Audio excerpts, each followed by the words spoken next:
नमस्कार.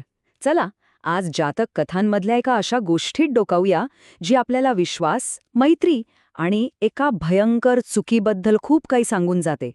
ही आहे गोध जातक कथा. चुकीच्या ठिकाणी जोडलेल्या मैत्रीमुळे काय संकट ओढवू शकतं हे सांगणारी कथा. कथेला सुरुवात करण्याआधी एक थेट प्रश्न. एखादा वाईट मित्र खरंच आपलं सर्वस्व हिरावून घेऊ शकतो का? ही गोष्ट आपल्याला विचार करायला लावते की आपण नक्की कोणावर विश्वास ठेवतोय. चला तर मग थेट कथेच्या मध्यभागी जाऊया. ही गोष्ट घडते वाराणसीमध्ये. इथे दोन असे मित्र आहेत ज्यांची मैत्री तशी अनपेक्षितच आहे. एक आहे तरुण, भोळी घोरपड, आणि तिचा एक खास मित्र, एक सरडा. त्या तरुण घोरपडीची आणि सरड्याची मैत्री इतकी घट्ट होती की ते जणू काही एकमेकांपासून वेगळेच होऊच शकत नव्हते. ती तरुण घोरपड आपल्या मित्राला म्हणजे त्या सरड्याला इतक्या प्रेमाने मिठी मारायची, त्याची इतकी काळजी घ्यायची की त्यांचं नातं खूपच जवळचं झालं होतं. आणि आता कथेत प्रवेश होतो एका महत्वाच्या पात्राचा. त्या तरुण घोरपडीचे वडील, जे घोरपडींचे एक शहाणे राजे आणि बोधिसत्व होते, म्हणजे एक अत्यंत ज्ञानी व्यक्ती. आणि त्यांना या मैत्रीतला धोका अगदी स्पष्ट दिसत होता. इथे वडील आणि मुलाच्या दृष्टिकोनात जमीन अस्मानाचा फरक दिसतो. वडिलांसाठी तो सरडा एक हलक्या दर्जाचा प्राणी होता आणि ही मैत्री म्हणजे संकटाला आमंत्रण देणारी एक मोठी चूक होती. पण मुलाला काय वाटत होतं? त्याच्यासाठी तो एक जिवलग मित्र होता, एक साधा निरुपद्रवी सोबती. वडिलांनी आपल्या मुलाला एकदा नाही तर अनेकदा समजावलं. त्यांनी दिलेला इशारा खूपच गंभीर होता. ते म्हणाले की या एका मैत्रीमुळे संपूर्ण घोरपड जमातीवर भयंकर संकट कोसळेल. पण त्यांच्या बोलण्याकडे साफ दुर्लक्ष केलं गेलं. येणाऱ्या धोक्याची चाहूल त्या शहाण्या राजाला लागली होती. म्हणून त्यांनी काय केलं तर आपल्या बिळातून बाहेर पडण्यासाठी एक गुप्त मार्ग आधीच तयार करून ठेवला. त्यांची ही दूरदृष्टी, पुढे काय घडणार आहे आणि त्यातून वाचण्याचा मार्ग कसा सापडणार आहे याची जणू काही एक पूर्वसूचना होती. आता कथेचा रोख त्या सरड्याकडे वळतो आणि एक असा क्षण येतो जिथे तो मित्राचा शत्रू बनतो.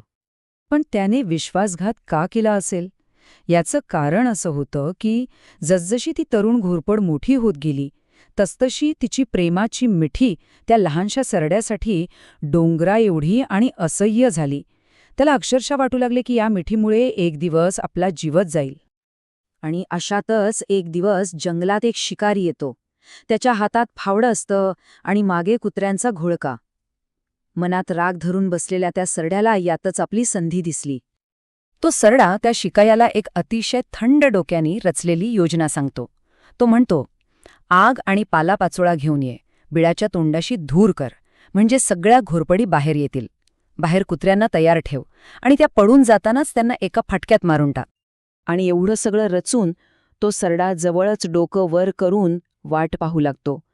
आणि मनातल्या मनात काय म्हणतो, आज मी माझ्या शत्रूचा पराभव बघणार आहे. किती भयंकर आहे हे. आता आपण कथेचा त्या टप्प्यावर आलो आहोत जिथे त्या सरड्याच्या क्रूर योजनेची अंमलबजावणी होते. कथेचा परमोच्च बिंदू.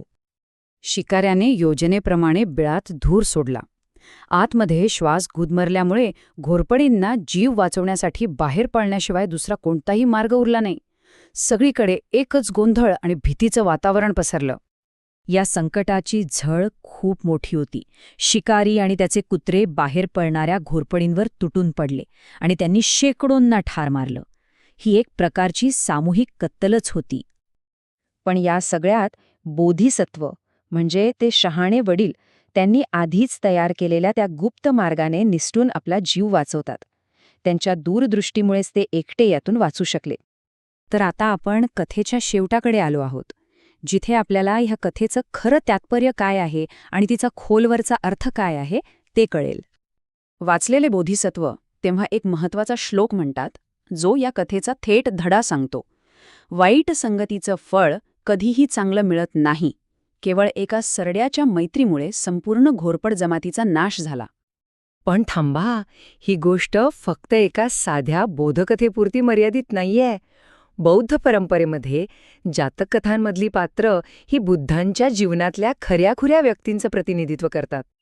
आणि इथेच या कथेचा खरा रूपकात्मक अर्थ उलगडतो. तो विश्वासघातकी सरडा म्हणजे दुसरा कोणी नसून देवदत्त होता, जो बुद्धांचा कट्टर प्रतिस्पर्धी होता. आज्ञा न पाळणारा मुलगा हा चुकीच्या मार्गाला गेलेल्या व्यक्तीचं प्रतीक आहे.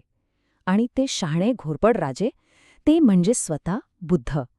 यामुळे कथेला एक पूर्णपणे नवीन आणि अधिक सखोल अर्थ प्राप्त होतो. तर मग हा हजारो वर्षांपूर्वीचा धडा आजही तितकाच महत्वाचा आहे.